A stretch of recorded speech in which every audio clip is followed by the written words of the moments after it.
तो हमारे पास हम देखा था कि जो हमारा सिंगल फेज इंडक्शन मोटर है वो नॉन सेल्फ स्टार्टिंग है, तो इसको स्टार्ट करने के लिए हम as a two phase motor start करते हैं उसको। तो टू फेज कैसे करते हैं कि उसमें हम जो हमारी मेन वाइंडिंग है और जो हमारी ऑक्सिलरी वाइंडिंग है, इन दोनों में हम फेज डिफरेंस क्रिएट कराते हैं।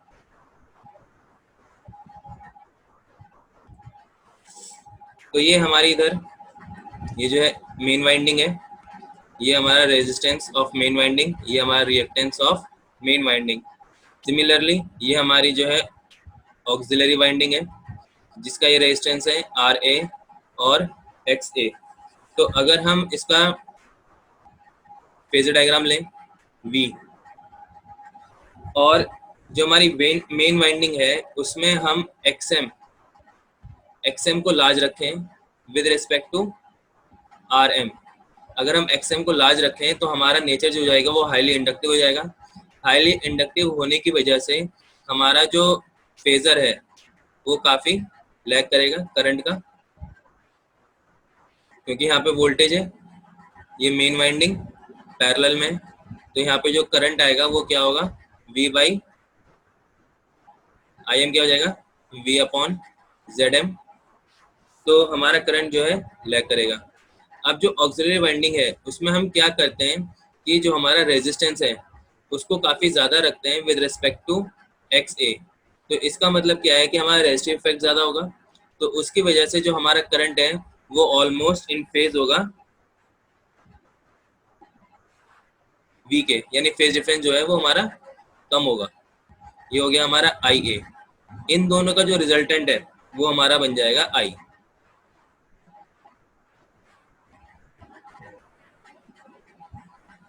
यानी आई एम और आई ए में जितना ज़्यादा फेज डिफरेंस होगा वो उतना ज़्यादा ज़्यादा जो हमारी स्टार्टिंग टॉर्क होगी।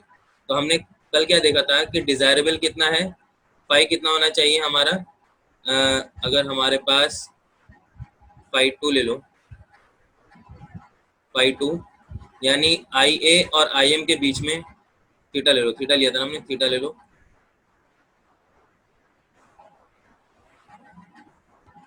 अगर थीटा है तो थीटा हमारा जो रिक्वायर्ड था वो था 90 डिग्री, लेकिन उसके लिए कैपेसिटर की वैल्यू बहुत हाई चाहिए थी, वो हम डिज़ाइन नहीं करेंगे क्योंकि हमारा जो मोटर है वो अनइकोनॉमिकल हो जाएगा।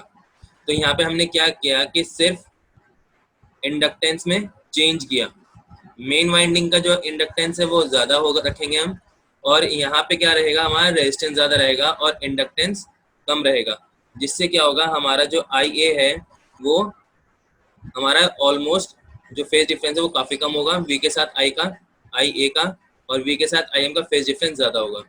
तो इसकी वजह से क्या होगा, फेज डिफरेंस क्रिएट होगा, तो हमें जो स्टार्टिंग टॉर्क है वो मिल जाएगी। ये जब सिर्फ मेन वाइंडिंग प्रेजेंट थी, ये हमारा एन एस, ये हमारा टॉर्क जब सिर्फ मेन वाइंडिंग प्रेजेंट थी। और जब हमारी ऑक्सिलरी वाइंडिंग आ जाएगी मेन प्लस ऑक्सिलरी, तो ऑक्सिलरी की वजह से क्या होगा, हमारे पास स्टार्टिंग टॉर्क जो है वो नॉट इक्वल टू जीरो हो जाएगी।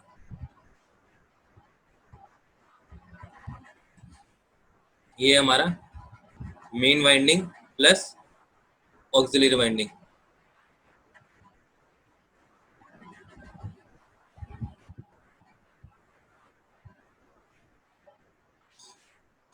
तो स्टार्टिंग टॉर्क हमें ये मिल गई। पहले स्टार्टिंग टॉर्क क्या थी हमारी, जीरो थी जब सिर्फ मेन वाइंडिंग थी। तो हमने देखा था कि इंडक्शन मोटर हमारा स्टार्ट नहीं हो रहा था, लेकिन जब मेन वाइंडिंग और ऑक्सिलरी वाइंडिंग को लेकर आएंगे तो हमारा स्टार्टिंग टॉर्क जो है वो नॉट इक्वल टू जीरो हो जाएगा, यानी कि मोटर हमारा स्टार्ट होने लगेगा।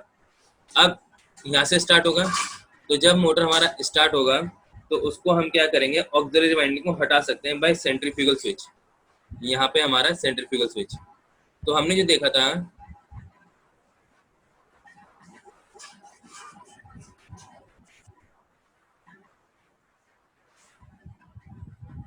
हमारे पास ये रिजल्टेंट टॉर्क आई थी, टॉर्क स्लिप कैरेक्टरिस्टिक। हम कहते थे या तो फॉरवर्ड फील्ड में रोटेट करा दो या फिर इसको बैकवर्ड डायरेक्शन में रोटेट करा दो। जब वो एक डायरेक्शन में रोटेट कर चुकी है तो हमारे पास अब यहाँ पर अगर हम देखें कहीं भी अगर हम स्विच को हटाएं तो ये जो कैरेक्टरिस्टिक है ये यहाँ से हटकर किस पर आ जाएगी हमारी, सिर्फ मेन वाइंडिंग वाले पे। लेकिन यहाँ पे टॉर्क क्या है, एग्जिस्ट कर रही है। तो मोटर अगर ऑलरेडी रनिंग है और इस सेंट्रीफ्यूगल स्विच को अगर पहले हमारा क्लोज था at T is equal to 0, कैसे रखेंगे हम, क्लोज। तो क्लोज रखेंगे तो हमारा आर्मेचर वाइंडिंग सर्किट में रहेगा। At T is equal to T1, जब हमारी सफिशिएंट टॉर्क है अवेलेबल, तो हम इस स्विच को क्या करेंगे, सेंट्रीफ्यूगल स्विच क्या करेगा, इसको अपने आप ओपन हो जाएगा। ओपन होने की वजह से जो हमारा सर्किट है उसमें से हमारा ऑक्सिलरी वाइंडिंग हट जाएगी, सिर्फ और सिर्फ हमारी मेन वाइंडिंग काम करेगी। तो जो पहले हमारा कैरेक्टरिस्टिक्स पे मूव हो रही थी वो यहाँ से कहा जाएगी, हमारी मेन वाइंडिंग पर आ जाएगी। तो ये फॉलो करेगा हमारा टॉर्क स्लिप कैरेक्टरिस्टिक कर्व।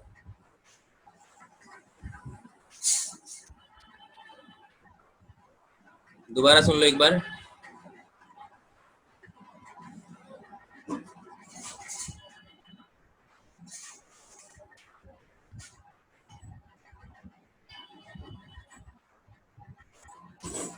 हमारे पास जब मेन वाइंडिंग और ऑक्सिलरी वाइंडिंग है, यानी कि हमने सेंट्रीफ्यूगल स्विच को क्या कर रखा है, क्लोज कर रखा है at T is equal to 0, यानी कि जब स्टार्ट कर रहे हैं, तो हमारे पास जो प्रेजेंट है वो क्या है हमारी, ये आएगी न्यू।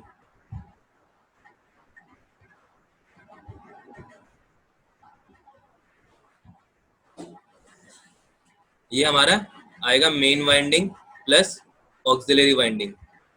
जो सेंट्रीफ्यूगल स्विच होता है ये इंटरनली स्विच होता है, मशीन के अंदर ही लगा हुआ होता है। तो जब हमारा मोटर रन करने लगेगा, एट मोटर हमारा रन करने लगा क्योंकि starting torque not equal to 0, जब ये सफिशिएंट स्पीड पकड़ लेगा, सफिशिएंट टॉर्क मिल जाएगी इसको, तो मोटर क्या करेगा, अपने आप ही सेंट्रीफ्यूगल स्विच को ओपन कर देगा। At T is equal to T1 पर स्विच क्या हो जाएगा, हमारा ओपन हो जाएगा। ओपन होते ही क्या होगा, हमारे पास सिर्फ मेन वाइंडिंग प्रेजेंट होगी, यानी जिस जगह हम सेंट्रीफ्यूगल स्विच को ओपन करेंगे, यहाँ पे हमारा स्विच क्या हुआ, ओपन हो गया। तो कैरेक्टरिस्टिक अभी ये फॉलो नहीं होगी क्योंकि ये तो हमारी main winding plus auxiliary winding की थी। तो यहाँ से शिफ्ट करेगा हमारा सिर्फ मेन वाइंडिंग वाले पर। तो जो हमारी एक्चुअल कैरेक्टरिस्टिक आएगी वो ये आएगी। तो ये हमारे पास जो है मोटर की अवेलेबल टॉर्क होगी कि जहाँ पे हम लोड लगाएंगे उसके अकॉर्डिंग मोटर जो है हमारा रन करेगा। कोई भी हो सकता है, TL1, TL2, TL3। तो ये चीज़ आप समझ गए। तो इसका मतलब क्या है, स्प्लिट फेज मोटर में ये ज़रूरी है कि हमारा XM यानी रिएक्टेंस ऑफ मेन वाइंडिंग ज़्यादा हो विद रिस्पेक्ट टू RM, जिससे हमारा करंट जो है ज़्यादा लैग करे। और ऑक्सिलरी वाइंडिंग में हमारा रेजिस्टेंस हाई होना चाहिए विद रिस्पेक्ट टू XA, जिससे हमारा IA जो है हमारा काफ़ी कम लैग करे। जितना पॉसिबल हो उतना कम रखने की हम कोशिश करेंगे। अब वाइंडिंग है तो जाहिर सी बात है रिएक्टेंस आना ही आना है।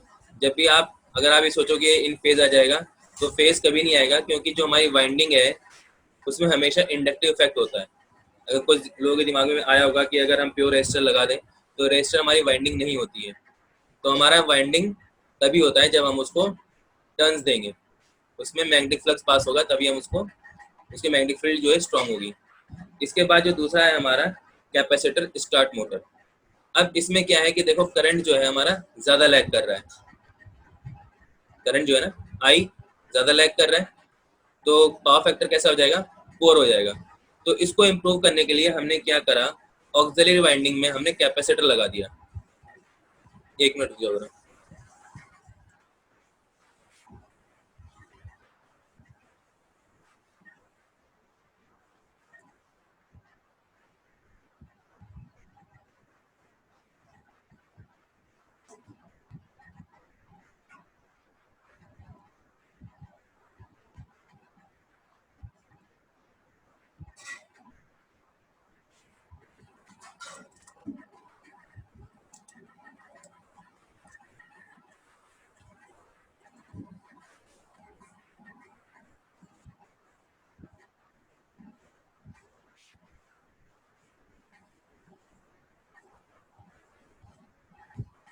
स्प्लिट फेज इंडक्शन, बेटा स्प्लिट फेज इंडक्शन मोटर जो है ना एक टाइप है, ठीक है। तो इसका जहाँ भी हमारे single phase induction motor use होते हैं तो वहाँ पे हम इसको यूज करते हैं। जैसा कि हमारा हो गया फूड मिक्सर हो गए, ग्राइंडर हो गए, फ्लोर पॉलिशर्स हो गए, ब्लोवर्स हो गए, स्मॉल ड्रिल्स हो गई, लेथ मशीन हो गई, तो यहाँ पे ये यूज होते हैं। लेकिन इनका पावर फैक्टर जो है वो अच्छा नहीं होता है। अब दूसरा आया हमारे पास कैपेसिटर स्टार्ट मोटर।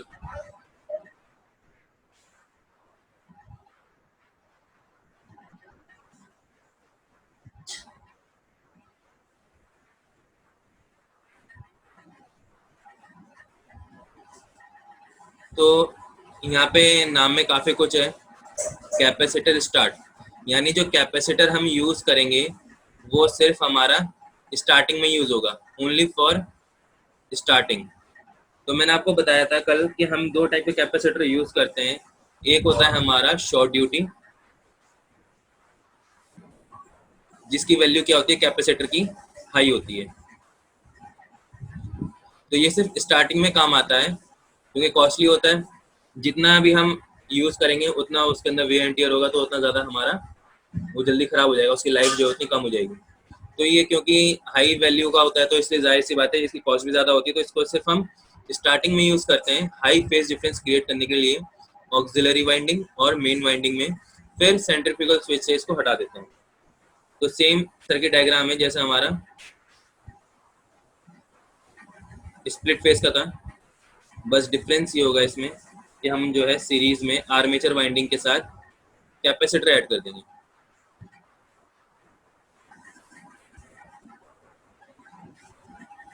ये हो गया हमारा आर एम, ये हो गया एक्स एम सेंट्रीफ्यूगल स्विच, और ये हो गया हमारा एक्स ए, ये हो गया हमारा R A, I, I am, I A, ये हमारा V single phase main winding, और ये हमारी ऑक्सिलरी वाइंडिंग। तो अब हम वी को रेफरेंस लिया तो हमारा आई एम जो था, हमें पता है कि आई एम जो है हमारा लैग करेगा। अब हमने यहाँ पे कैपेसिटर लगा दिया, कैपेसिटर की वैल्यू ज़्यादा हमने हाई रखी है। अब हाई वैल्यू रखी है तो जाहिर सी बात है जो ऑक्सिलरी वाइंडिंग का अब जो करंट है वो लीड करेगा आई ए, यानी अब जो रिजल्टेंट आएगा हमारा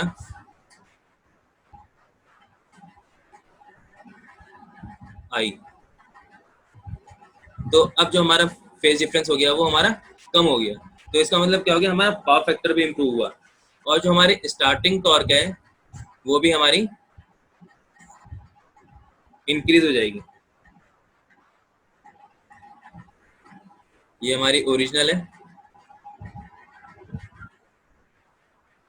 और जब हमारी ऑक्सिलरी वाइंडिंग और मेन वाइंडिंग है तो ये आ जाएगी auxiliary winding plus main winding, ये हमारी स्टार्टिंग टॉर्क है। तो इनिशियली क्या होगा, हमारा सेंट्रीफ्यूगल स्विच हमारा क्लोज रहेगा, हमारा मोटर रन करेगा। जब ये सफिशिएंट स्पीड पे पहुंच जाएगा तो सेंट्रीफ्यूगल स्विच क्या हो जाएगा, ओपन हो जाएगा। और तो कैरेक्टरिस्टिक जो फॉलो करेगा मोटर हमारा ये फॉलो करेगा। उसके बाद हमारा सिर्फ मेन वाइंडिंग सर्किट में रहेगी। जब हमारा सेंट्रीफ्यूगल स्विच जो है ओपन हो जाएगा, मेन वाइंडिंग सर्किट में रहेगी, तो हमारे पास ये कैरेक्टरिस्टिक फॉलो होगी मोटर की।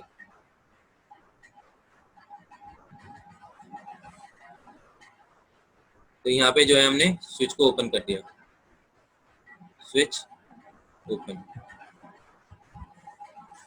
इसके बाद है हमारा दूसरा तीसरा टाइप का जो है हमारा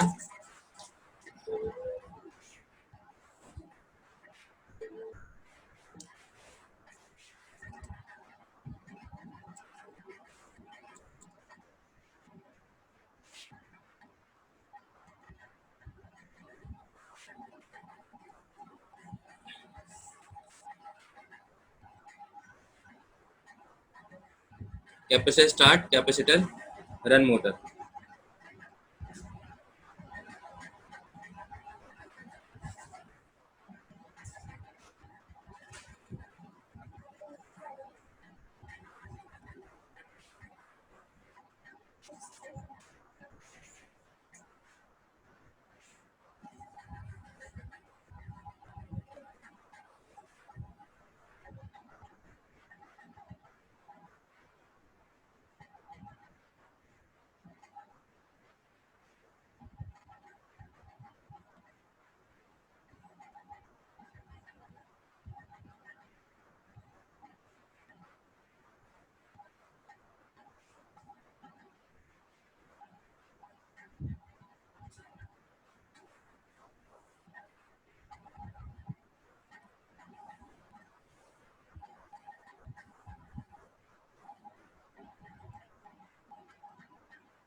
चेयर के पीछे।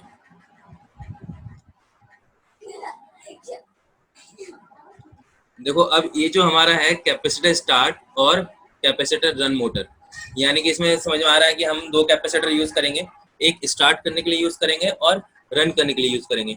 अब इसमें जो ध्यान देने वाली बात है वो ये है कि अभी तक जो हम सेंट्रीफ्यूगल स्विच थे वो हम ऑक्सिलरी वाइंडिंग को अलग कर रहे थे, लेकिन इसमें क्या करेंगे, हम ऑक्सिलरी वाइंडिंग को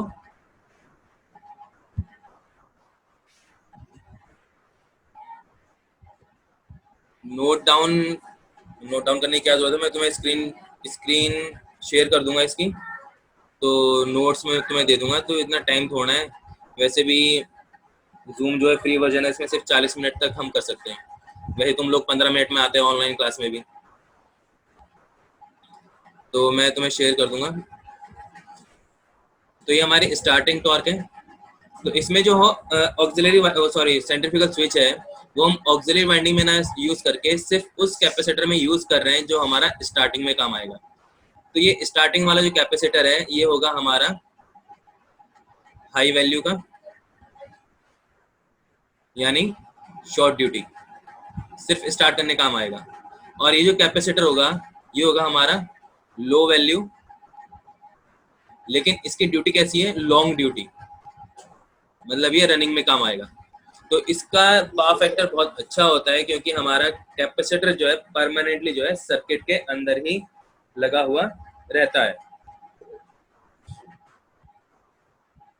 तो अभी जरा टाइम इसमें खत्म होने वाला है तुम्हारा, तो मैं थोड़ा जल्दी कर रहा हूँ। तो इसमें जो तुम्हारी स्टार्टिंग टॉर्क है 3:30 बजे S18 की क्लास भी शुरू हो जाएगी दूसरी, तो 200% हो जाती है क्योंकि हमारा main winding plus auxiliary winding plus दोनों कैपेसिटर, यानी हमारे जो रनिंग वाले हैं और हमारा स्टार्टिंग वाला। और यहाँ पे हमने देखा ना सेंट्रीफ्यूगल स्विच है ही नहीं, तो यहाँ पे इसका मतलब ये है कि मेन वाइंडिंग भी प्रेजेंट होगी प्लस ऑक्सिलरी वाइंडिंग भी प्रेजेंट होगी, और ऑक्सिलरी वाइंडिंग में हमारा रन कैपेसिटर तो है ही। तो इसलिए क्योंकि इसमें ऑलरेडी कैपेसिटर कनेक्टेड है, अलग नहीं होगा, इसलिए जो इसकी स्टार्टिंग टॉर्क है वो जीरो नहीं है, ये ध्यान रखना। स्टार्टिंग टॉर्क जो है हमारी वो जीरो के बराबर नहीं है, नहीं तो हम पहले इसमें क्या कर रहे थे, सब में स्टार्टिंग टॉर्क जो है जीरो रख रहे थे, जीरो से स्टार्ट हो रही थी।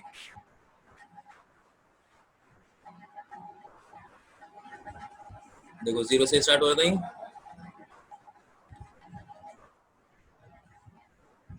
तो बस यही है इसका। जब फेजर बनाओगे इसका तो जाहिर सी बात है हमारा इसमें वी आ जाएगा, आई एम हमारा ये आ जाएगा, और क्योंकि दो कैपेसिटर हैं तो काफ़ी ज़्यादा आई ए हो जाएगा, तो हमारा जो यहाँ पे जो वैल्यू आ जाएगी थीटा की वो ग्रेटर देन 90 आ जाएगी, तो हमारा जो पावर फैक्टर है लीड करंट जो है हमारा लीडिंग हो जाएगा।